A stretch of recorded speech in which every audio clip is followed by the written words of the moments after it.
imkan yoxdur əgər nəsə almağa, bunu da ona maddi tərəfini izah etməklə bildirmək lazımdır ki, yəni ki, maddi tərəfə görə mən bunu edə bilmirəm indi, ola bilsin sonradan biz bunu edərik. Ya da ki, gəl, sən əgər falan şey istəyirsənsə, gəl mən yavaş-yavaş sənə pul verim, sən də o pulu yığ və sonra biz sənə atışıb birlikdə bunu ala bilərik.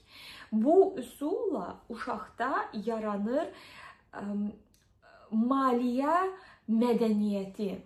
Artıq o pulu belə səpələmir, çünki o pul onun cibində yoxdur və o hələ ki tam anlamır o pulun dəyərini.